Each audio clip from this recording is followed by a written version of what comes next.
Don't rage trade just yet. Sit down and strap in for the ultimate Supercoach podcast. It's time to win your leagues and dominate your mates. This is the Dual Position Podcast, hosted by Whisperer and SCAdrianasaurus.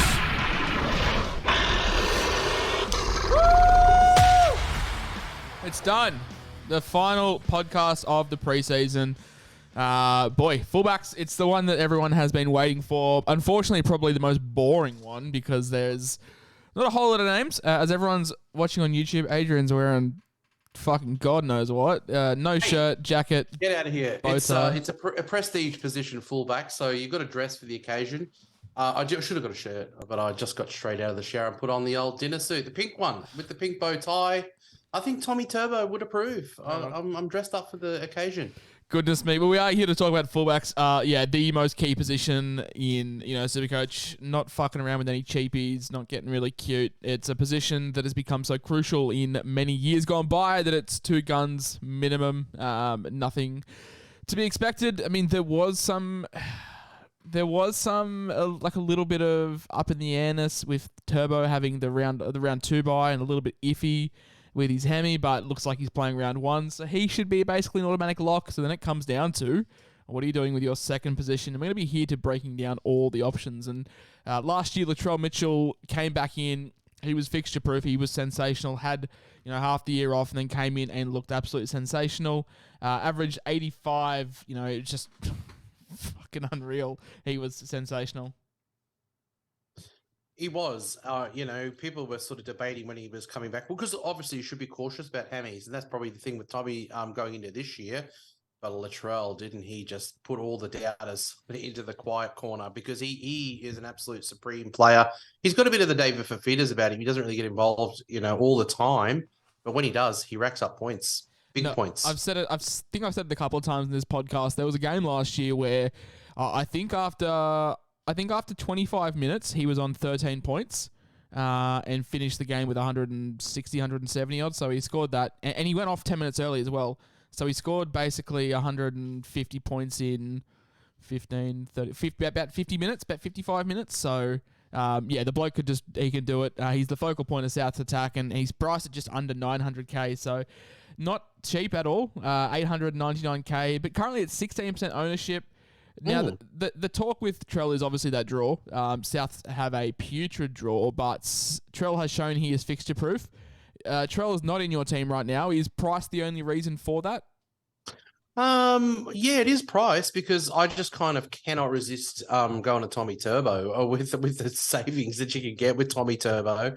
And I just think that Tommy Turbo's got no issue at all if he plays a full game to getting the points that Latrell can get.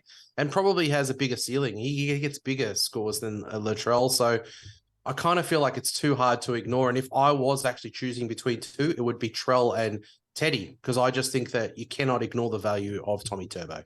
Yeah, no, 100%. I think Turbo, we will establish that, just based off his pedigree, that he has to be in your side now that he is suiting up for round 1. The difference between Trell and Teddy is 60K. Teddy last year did average 79, currently priced at 833K, 42.4% ownership. That's high. But does have that beautiful matchup against the Dolphins in round 1. Amongst all the premiums, I mean, Cleary does have the Broncos, and it's in an early game during the week, so he is pretty much a viable VC option. But in terms of the out and out guns, Teddy has the best draw and presents a lot of value at captaincy, hence probably the 43% ownership there. Yeah, definitely. But he's not without some sort of detracting points, and one being the buy and trying to balance the amount of Roosters players that you have. I think he's one of the ones you should have just quietly. But I remarked on my podcast that he looked like somebody that probably could have skipped the preseason after a busy World Cup. And I don't even really understand. I know it was only, short term, but why did he even front up for that trial? Yeah, he looked tired to me. He looked a little bit slow and probably looked a bit. It's no good if someone looks tired before round 1, and he did look a little tired to me. He's now approaching 30 years of age as well, so he's not getting any younger. It's a position that requires a lot of speed. Teddy's a little bit different in that fullback sense. He's not so much quick. He's just very elusive with the ball in hand and loves to take jinky runs at the line. So that's where where his value sort of lies in terms of Supercoach. Does 42 that's past antipod territory? That's more scary if you go against it, isn't it? Yeah, it's more. That's ceiling more. bloke. It's more like fuck. If I don't have him, then we're in trouble. So I just think with the captaincy option that he presents round one, and the fact that Latrell does have that tough draw. I'm not saying that Latrell will falter at all. I'm just much more confident in a Teddy in round one than someone like a Latrell with his draw. The third man up on the list, Scott Drinkwater, 746k, 6.8% ownership average. You're so anti Drinkwater. Oh man, I hate Drinkwater this year. Average. He was pretty bloody good last year. Yeah, and that's the thing. I did put that in the notes for you because it was 17 points better. 100%. But he was 5'8" last year. Like we could pick him at 5'8". Whereas now, like he has to compete with the big boys at fullback, and I don't like it. I know that the Cowboys have a great draw. I just don't think he has the ceiling to warrant the price tag. The same reason why I'm anti-Reece Robson. Do I think they're bad picks? No. I just don't see they're presenting the value. You have him projected at a 69. I'm probably closer to a 65. We probably should go back and Latrell. So Latrell, you had projected an 85. I think that's probably pretty bang on with where he's at. I don't see him having any kind of huge regression or huge upside. I think that's just Latrell's usage. Maybe a slight 2 or 3 point downgrade if he can't match last year, but I'm not too fussed. Teddy, you had projected an 83, so you've got a 4 point upside. I'm probably happy to stick around the 79, 80 points a game until we see different. But yeah, Scott Drinkwater, I've got at a 65. You got at a 69. It's the draw, and that's what's getting people enticed. I'm just not keen. I mean, last year had the duel really handy. This year, I'm not so much keen. And the thing with him is he finished on a 71 last year, and if he just scrapped out of some of those low ones in him, his average could be a lot better. So that's the question: has he now cemented himself? Because he hadn't had a huge run in first grade. He finally. That's why the Hammers gone to the Dolphins, because they said, "We want you, Scott."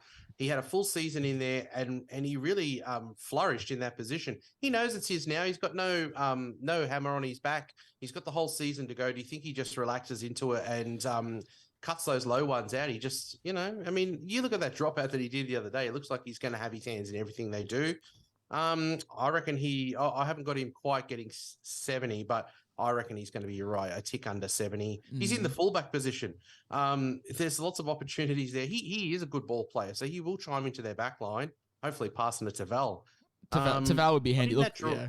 In that draw to start the year, people are asking me, can I save money on Latrell and Tedesco and go Drinkwater and Turbo? No. Can you do that? No. I wouldn't do that. Fuck no. I mean, then again, I'm very anti Drinkwater. I don't know. I just don't see it. I just don't see it. In all honesty, I think if we have the Cowboys regressing a little bit, I think you're a little bit of a Cowboys hater. No, maybe a Todd Payton hater. He left us high and dry. No, look, I don't know. Like it's tough. I mean, all these guys are priced at their max, I feel. And if we're feeling the Cowboys are going to regress, and I feel Scott Drinkwater will regress. But no, I'm a big fan of Drinkwater. I remember when Hammer started the season at fullback, and I think he had an injury, and Drinkwater came in for one game and killed it. And I made a tweet, and I was like, and Todd Payton thinks Drinkwater isn't in his best 17. And I got slammed for that tweet, and it turned out that he was the best fullback. So I am a fan of Drinkwater. I'm just not a fan at, 746k. That can fuck right off. I mean, if he was dual, if he still had the 5/8 dual, then yeah, but no. You can't stack him up against Tedesco. I mean, it's not enough of a saving on Tedesco, really, is it? No, and that's the thing. Like, that's what I'm trying to say. Like, he no longer has the duel. He now has to compete with the likes of Trell, Teddy, Turbo, and Clint Gutherson, who we're going to talk on now. 717k, 2.1% ownership. Last year averaged 68. You got him this year pegged at a 69.6. That's oddly specific. I just did the equation on the old calculator.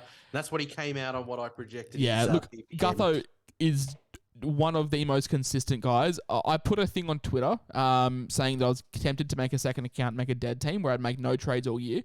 And I'm actually looking at Gutho as one of my fullbacks in that team. Just because he will play, he will rock up all season, give his all. he just doesn't quite have the ceiling of the other guys. Like, if you pick Gutho, he's not going to let you down, but he's not really going to propel you up the leaderboard. He's just very consistent. Really respect his game, but just probably not Supercoach elite. And it's 717k. I'm just not seeing a whole lot of value or a whole lot of keeper status in him. And it just puts him in that sort of situation. Yeah, I mean, Latrell, he can have a Gutho score by halftime. Yeah. You know, like that's just how easy it is for him. Gutho, you can get on some runs sometimes and that round 6, we already looked at it on other positional podcasts, is pretty good. So, you know, I'd be lying if I said I haven't owned Gutho from time to time when I played a bit of fullback roulette, but I just think 2.1 is crazy. I mean, Drinkwater at 6.8, Gutho at 2.1. It's people just trying to crumb a little bit of savings, and you and I are both anti that in the fullback. Gutho's like that 5 out of 10 at the bar that you take home, and everyone's done it. Everyone's taken a 5 out of 10 home. You don't want to, you never want to admit it, but we've all done it, and we just have to move on with our experiences. Dylan Edwards, 701k, 4.7% ownership. Wow. I'm surprised that he's higher owned than Gutho, to be honest. I'm surprised he's also, 2% less than Drinkwater, which seems weird. It is weird. He hasn't played a game in the preseason. He didn't play their preseason game. And he's always been a bit no frills. So I just don't know why you're sort of going that. I think people saw what he did last year and thought he was bankable and reliable. I think the Gutho's probably a similar sort of mold. That's why they're at the same sort of price. They're consistent. They're sort of boring and no frills. I want a fullback in there that, head to head, because I play a lot of head to head cashies. Yes. I want a guy who can get 150 and just jag me a win to get in the win column. And I know that they'll probably average out only 10 points different, but those ones that never have a low one in them, like Teddy, but on occasion they'll get a big one, and that sort of pumps their average up 10 points better than these other guys. Those are the ones I want. Occasionally I want a big one. Even those players like, Latrell, that sometimes they'll have a quiet game and it's a 40. You can get by on that, and then the next week you'll do a 120 and you win your head-to-head. I just like those ones more. Dylan Edwards will go and score you 60, 70 every week. It's just the way he is. Yeah, very, very sight consistent. Unseen, and I've got him and Gutho right at the same. I did the same equation. Yeah. Very similar PPM. They're both going to play 80 minutes. There's your projection for the year. Both sides probably go back a little bit as well. Penrith and Parramatta both probably take a slight backseat as well. So I'm just not touching them. However, at 677k, 36.3% ownership. Last year only averaged 61. The year before averaged 143. Something that we will never, ever, ever see again. The Manly colours. 2021 Supercoach stud Tom Trbojevic. You've got him projected at an 82. Fuck, that could be low. I mean, if we get Turbo at his best, that could be low. But yeah, the bloke's a stud. I've got Tedesco and Latrell higher, haven't I? So, look, I'm just giving him a conservative. I don't think to the game in a full season. I don't think we should do a Supercoach average projection. We should do a total games played projection. I mean, if Tommy Turbo gets 10 games, you just feel like game 5, he's going to be better. Then game 6, he's going to be better. Game 7, like that. If he plays a good clump of games together, who knows what it could be. He could be the top averaging player this year easily. 100%. If he gets a number of games under his belt. All that we need is for him to play 8 weeks. That's all I care about, because after 8 weeks, he will have risen enough cash. If he does break down, then it's easy to jump to a Trell or someone else. Because he's made enough money, yeah. Because if he goes down round 1, you're sitting there trying to find 200k to go after Trell. You're like, shit. I was reading a question out to the Supercoach Guns on my podcast, and I was like, people who are wondering how much of a must-have I think Tommy Turbo is, you know who costs more than Tommy Turbo? And it was Josh Papali'i. Costs more than Tommy Turbo. Vitesse Nu costs more than Tommy Turbo. Fuck it up. Get Tommy Turbo in your team. He's an absolute must-have. I want to spend a bit of time on Turbo because I don't know. Like, I'm no fucking Supercoach genius mind. I've had a couple of top 100 finishes and perennial top 1,000 finishes, but you can never plan for injuries. I think you don't be scared of injuries. That's my biggest thing. Like, don't fade Turbo because you're worried about the hamstring issues. Like, if they happen, they happen, but you can't live in fear, especially not with someone like him.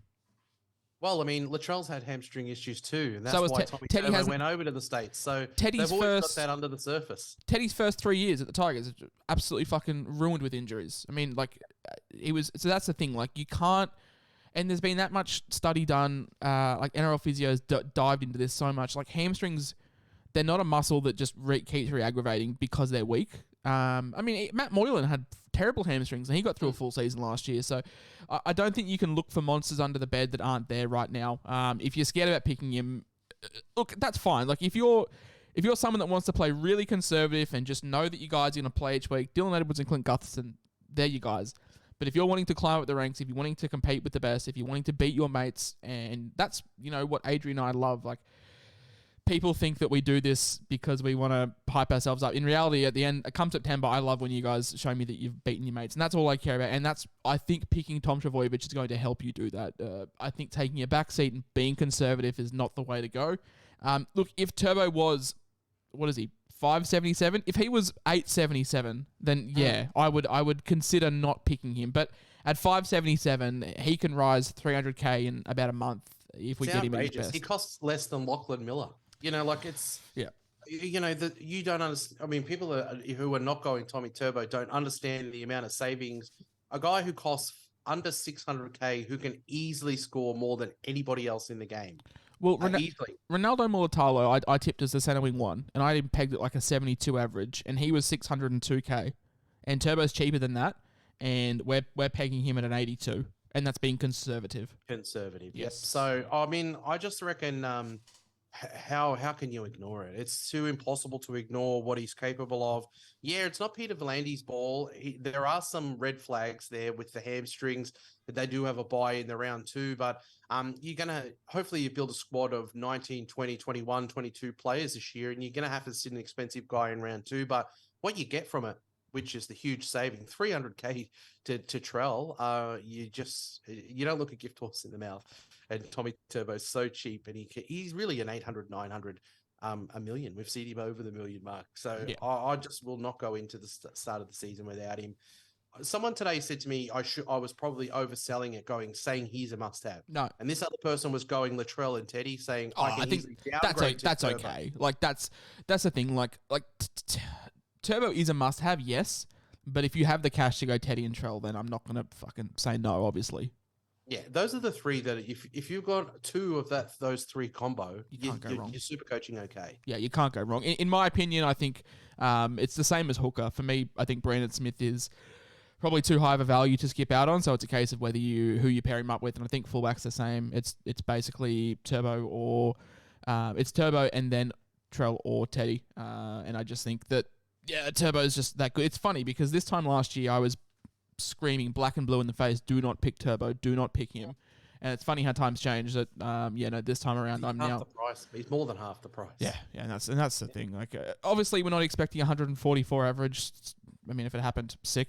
But we're not really expecting that. The last viable fullback option is Reece Walsh at 500. It's a bit rogue. It's a tiny bit rogue, but he deserves a mention. 5.5% ownership. Average last year of 53, and you've got him pegged at a 69 average, so what's that, 16 points of value? Yeah. Boy, I swear, if he was goal kicking, I would probably own him. But I just think, I mean, he looked really good in the trial, but... Yeah, I mean, that's kind of part of the reason why I pegged him. I pegged him at his best. At his best, I think he's going to be right pushing on a 70 average. He looked great in the trial. Is he confirmed for round 1 with that eye? Or is he I think so. Touch and go? I think so. I mean, I think you'll play. Would you rather have Reece Walsh or Dylan Edwards? Oh, I don't know. I'd probably go Reece Walsh. Just for the money. I think they'd probably average the same. Yeah, I mean, I take the savings, and I reckon they'll probably be around the same. I've got him projected around the same. He's got a bit more flair in him, which could relate to some good Supercoach attacking stats. And he's sort of a new shiny toy. I just find Dylan Edwards a boring pick for Supercoach sometimes.